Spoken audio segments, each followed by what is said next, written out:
कहाँ से हैं आप? Kerala. केरला? Yes. तो Paul William, what's your political leaning? Political leaning, I don't watch politics. Don't have any political opinion. No. Did you vote?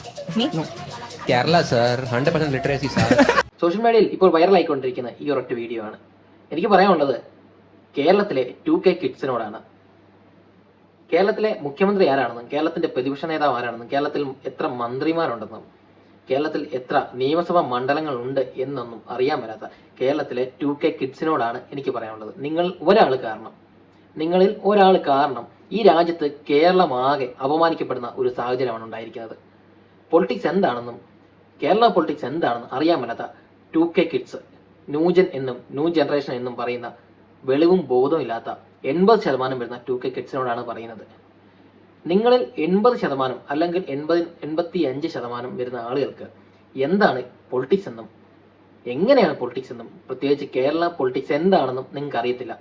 അങ്ങനെ ആ ഒരു കാരണം കൊണ്ട് നിങ്ങളിൽ ഒരാൾ കാരണം, ഈ 85% വരുന്ന ആളുകളിൽ ഒരാൾ കാരണം കേരളം ഇന്ത്യയിലാകെ നാണം കെട്ട് മാറുന്ന ഒരു അവസ്ഥയാണ് ഉണ്ടായിരിക്കുന്നത്. ദയവ് ചെയ്ത് നിങ്ങളാണ് വൈബെന്നും ബാക്കിയുള്ളവരൊക്കെ തന്ത വൈബാണെന്നും പറഞ്ഞുകൊണ്ട് ഇനി നടക്കരുത്. വിവരദോഷികളായിട്ടുള്ള 2K കിഡ്സ് 85% അല്ലെങ്കിൽ 80% വരുന്ന ബാക്കിയുള്ള കുറച്ച് ആളുകൾക്ക് എന്താണ് നമ്മുടെ സമൂഹത്തിൽ നടക്കുന്നതെന്ന്, നമ്മുടെ സംസ്ഥാനത്തും നമ്മുടെ ജില്ലയിലും നടക്കുന്നത് എന്താണെന്ന് അവർക്ക് അറിയാം. അവർക്ക് അതിനുള്ള ബോധ്യമുണ്ട്, അറിയാനുള്ള തിരിച്ചറിയാനുള്ള ബോധ്യമുണ്ട്. പക്ഷെ നിങ്ങൾക്ക് ഐസ്ക്രീം ചുട്ടു തിന്നാനും ഒക്കെ ഉള്ള പണ്ട് PV അൻവർ പറഞ്ഞ ഒരു ഡയലോഗ്, ഐസ്ക്രീം വറുത്ത് തിന്നാനും അല്ലെങ്കിൽ കുഴിമന്തിക്കും ബാർബിക്കിനും പുറകെയൊക്കെ നടക്കാനേ നിങ്ങളെ കൊണ്ട് കഴിയത്തുള്ളൂ. ഞാനിത് പറഞ്ഞതിന്റെ പേരിൽ എന്നെ വന്ന് തെറി പറഞ്ഞിട്ട് കാര്യമൊന്നുമില്ല. നിങ്ങൾക്ക് ഇത് അറിയേണ്ട കാര്യമില്ല എന്ന് പറഞ്ഞുകൊണ്ട് കാര്യമൊന്നുമില്ല. നിങ്ങളിൽ ഒരാൾ കാരണമാണല്ലോ ഇപ്പം നമ്മുടെ സംസ്ഥാനം ഇന്ത്യയിലാകെ നാണം കെട്ട് പോകുന്ന ഒരു സാഹചര്യം ഉണ്ടായത്. 100% ലിറ്ററസി എന്നൊക്കെ പറഞ്ഞ് നമ്മളെ അപമാനിക്കുന്ന ഒരു സാഹചര്യം ഉണ്ടായത്. അപ്പോൾ അതുകൊണ്ട് അവനവരുടെ നാട്ടിൽ നടക്കുന്ന അവനവരുടെ സംസ്ഥാനത്തെ കാര്യങ്ങളൊന്ന് മനസ്സിലാക്കാനെങ്കിലും ഒന്ന് ശ്രമിക്കുക. അപ്പം ഞാൻ പറഞ്ഞത് ആരെയും അപമാനിക്കാൻ വേണ്ടിയല്ല, ഒരു സാമൂഹ്യ ബോധം നമുക്കുണ്ടായിരിക്കണം.